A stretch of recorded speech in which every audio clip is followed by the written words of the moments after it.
Hi, coronavirus has taken us all by storm and it's creating a lot of anxiety. So I'm going to have a look at how mindfulness can help us to get through this in a really positive way. So in this video, we're going to look at how mindfulness practice can help you stay calm when things are getting really difficult around you and how it can help you change your perspective. So we're going to start by actually understanding the neuroscience of anxiety, what it is, what you can practically do about it. There's going to be plenty of things which are going to challenge us, not just about the illness, but about the social interactions, about the financial position, about our employment. There are many things which are going to be challenges for us. So what I'd love to look at is whether there's actually a silver lining, whether there's an opportunity to develop our natural capacity for kindness and compassion towards one another, and actually how you can make the best of a bad situation. There's going to be a lot of change and a lot of uncertainty, and we've got to train ourselves how to be okay with what is rather than fighting the present.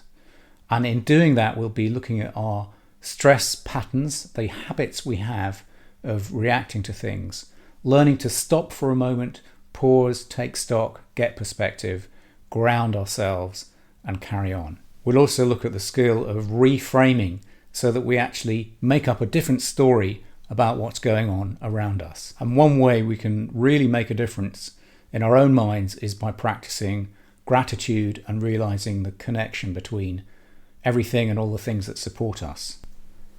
So in this video, I'm going to refer to a number of other videos in the channel, which you can look at your ease. So I won't go right into the detail of things like mindful breathing and the body scan, but you can look that up later. So let's dive a bit more deeply into it and come up with some real practical suggestions for dealing with that anxiety. Anxiety is the feeling we get when we project into the future and catastrophize. And the feeling can be very strong. It can even lead to panic attacks.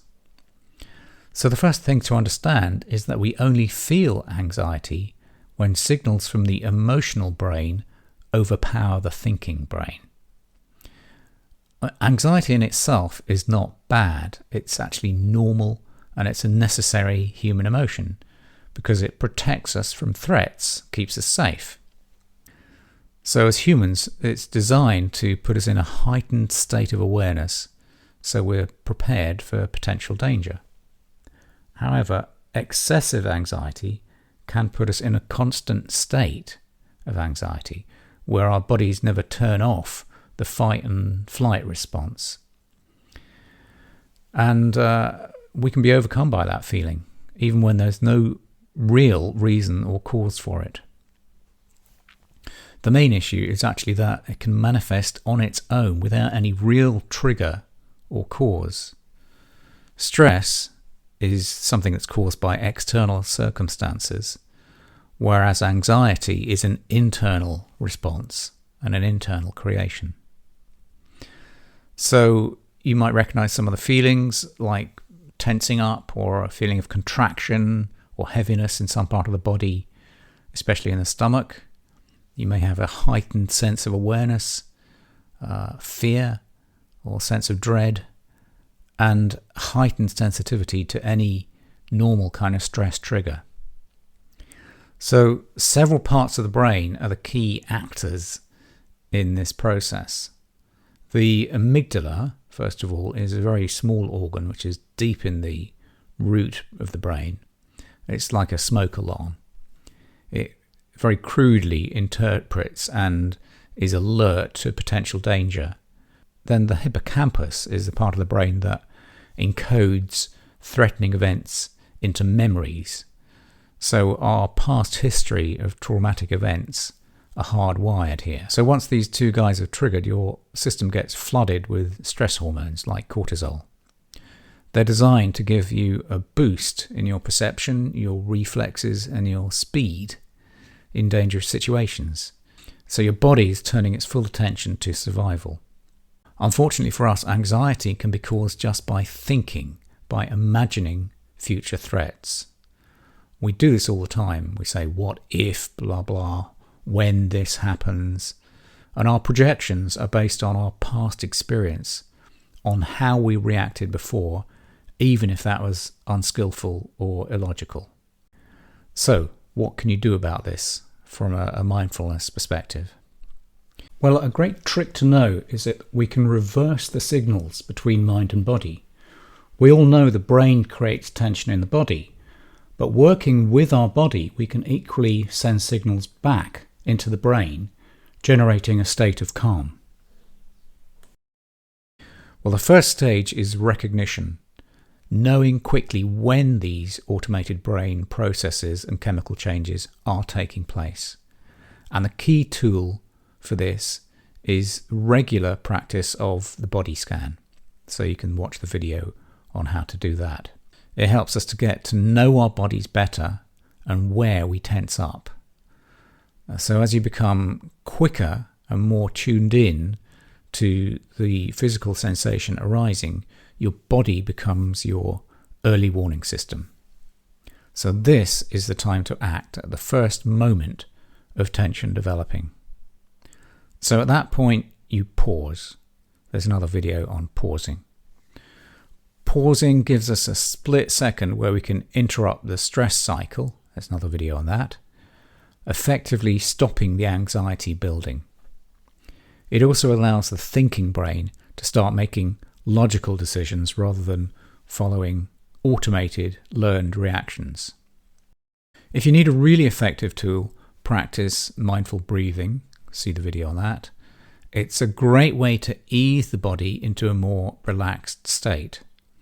And it's something you can do anytime at your desk, in the car, before or even during a meeting. In fact, breathing is probably the most useful life skill you can develop to safeguard your mental health. So I suggest you start these practices now and do them several times every day for a few weeks, because you need to develop the skills so that they're ready to be used when the shit hits the fan. Don't wait until you're in a crisis situation. And here's another mindfulness perspective on anxiety. It's because anxiety is entirely bound up with future possibilities that simply by being fully in the now, anxiety ceases to exist. So being fully in the now is not something you'll get to overnight. It takes ongoing mindfulness practice, such as mindful breathing. But at some point in this work, you'll get a glimpse of the calm, open, naked awareness that is our mind. It's like seeing the blue sky between dark clouds. And when that happens, even just for a moment, all past and future dissolves, leaving you with the confidence to know that anxiety is based on fantasy. It's not real. Okay, so next I want to look at reframing. So this is not just seeing the good in things, which is important, it's also about tricking the brain.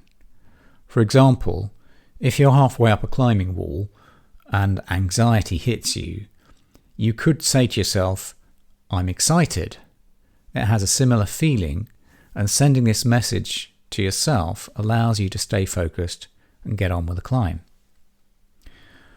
Remember that how we perceive the world is an interpretation that we make, sometimes very quickly. For example, have you ever received an email and within a couple of seconds anxiety kicks you in the belly so that you don't actually read the whole email carefully? Maybe just something in the first line triggered that. Maybe a few hours later, when you've settled down again, you can reread it and you find that the perceived insult was actually an acknowledgement of the challenges you're facing, and read in a different way, you could imagine the sender actually being supportive. So that's reframing. So the trick is to hold on to your reaction, wait, calm down, then look for the positives. It's all about perception, especially with incomplete forms of communication like email. So we create stories from scant information. So just tell yourself a different story. So we can put this idea into practice. So we're hearing a lot of bad news and worrying projections just now. But do this. Go for a walk in your neighbourhood and notice how people are smiling at each other much more than before. It's often the case that in times of trouble, compassion and empathy naturally arise. So can you tune into yours? Not just because it makes you a better neighbour or friend and helps us create a better community, but because kindness and compassion are good for you too. So let's talk about that. Kindness is a win-win activity. My suggestion is to make a special effort to do something kind today. Maybe offer to do the shopping for an elderly neighbour. Maybe make some biscuits, put them in a tin outside your gate. Call someone, send a letter, smile more at passers-by. And notice how you feel as you do it. So compassion is a 3-step process. Feeling the empathy, doing something useful in response to that, and then seeing the impact. Don't miss out on the last part or you can burn out. My final suggestion is to turn off the news. Tune into music, do the gardening, cook something lovely, but don't keep listening to the doom mongers. Be thankful for all that supports us, for all the hardworking people, the NHS, for having a warm home, nice clothes. There's far more good around us than there is things that are difficult. So keep perspective. So that's all for now. There's an anxiety checklist tool on the website if you want it. Meanwhile, please do subscribe so you don't miss out, and be well.